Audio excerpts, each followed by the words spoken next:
Welcome back to the Roundtable. I'm Snodgras, and Infinity Train just wrapped up its first season. That's right, first season. As we predicted, Infinity Train is not a miniseries, but a full-length series airing on Cartoon Network. A very short promo with 1-1 confirming its return, airing immediately after the 10th episode. But that being said, how did Infinity Train end? And what are some of the lingering questions? Well, as we've been trying to do lately on this channel, we're going to look at the end of this season, give you guys the 411, and take a look at what's next. Of course, spoiler warning, click off now if you don't want to be spoiled. I am not playing games with Infinity Train. Click off now, please.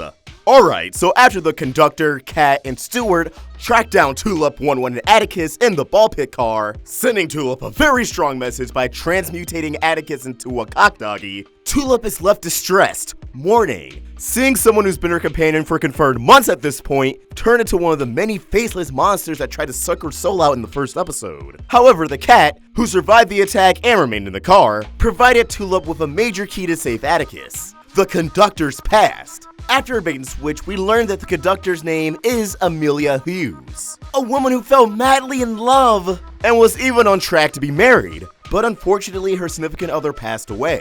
Distraught, overwhelmed with grief, and refusing to accept such a major change, Amelia was whisked away by the Infinity Train, somehow becoming its new conductor. Tulip, reaching understanding about Amelia, learning the human side of the Conductor, finally comes to terms with the changes going on in her own life with her parents' divorce, finally causing the number in her hand to go down and hit 0. A new door being conjured up as a gateway back to her home. That's right, that vortex that incinerated a man in the very first episode, it really just sent that passenger home, as they learned a lesson. However, Tulip refuses to leave until Atticus is restored back to normal, spotting cannons attached to the train in Amelia's tape, that are similar to the weapon Amelia used on Atticus. Tulip believes that if she can get her hands on this weapon, she can return Atticus to normal. So Tulip and 1-1 work together with the cat, who reveals she believes she was doing the right thing the entire time. Although really, she was just working on her own self-interest until now. And by the way, Amelia's tape is what the cat grabbed in episode 5, prior to Amelia and the steward arriving. Anywho, the cat brings them to the front of the train, where Tulip has a confrontation with Amelia. Long story short, Tulip traps her in her tape. She is not happy about that. Amelia discovers and destroys Tulip's way home. Their battle rages to the unfinished car, which is actually a car of Amelia's past, trying to make a car she can live in and be with her love. But it doesn't quite work out for her, as 1-1 is reunited with his mom, the engine.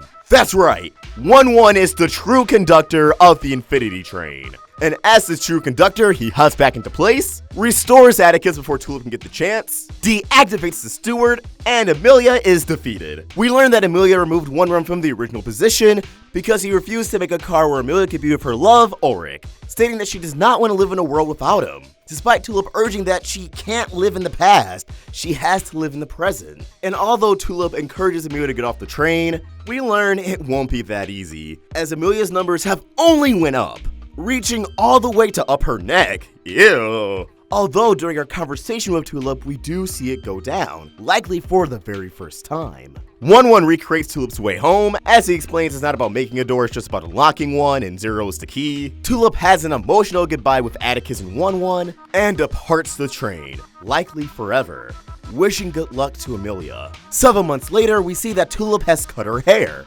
which is important to note as it signifies change. By changing her hairstyle from where it used to be, Tulip is embracing the change in her life. Tulip's dad picks her up so she can finally go to camp, and as they walk by the mirror, we can see that Tulip's father has his reflection, but Tulip herself doesn't, confirming that the events of the series was 100% real. Remember, Tulip's reflection became her own person in the episode The Crumb Car, which also means that Tulip has actually been away from her home for months, and I don't think her mom would doubt her story, as she has the lack of her reflection to back things up. Tulip now feels that she's ready for anything, and heads off to camp, bringing this chapter of Infinity Train to a close.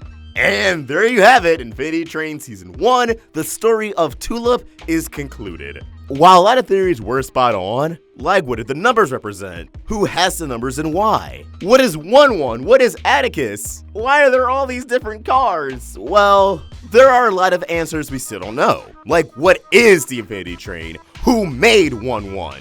Why is it so technology driven? Why is it in a different dimension? And something I purposely left out until now, what is the deal with the other passengers on the car? whom we saw in this season finale with varying numbers, some way more concerning than others, oh my gosh. And while we may not get every answer on the Infinity Train, I really do believe each season will be more like JoJo's Bizarre Adventures as we compared in our previous video, explaining why this likely wasn't a miniseries. But at the Infinity Train panel, the crew actually did cite Doctor Who as a reference, another show that goes through multiple protagonists, or at least multiple actors playing the same protagonist. Yeah, if you're not in the know, Doctor Who's pretty wild. But I've only seen a few episodes myself. Now, I am working on another video just all about Season 2 theories and where we can go from here, and we also have in the pipeline a complete breakdown of all 10 episodes, all the foreshadowing, Easter eggs that we can find, so be locked onto this channel so you don't miss when those come out. But what did you think about the ending of Infinity Train? Season 1. Love it? Hate it? Exceed your expectations? A bit disappointing? Let us know in the comments below, or tweet your thoughts at Roundtable Vids.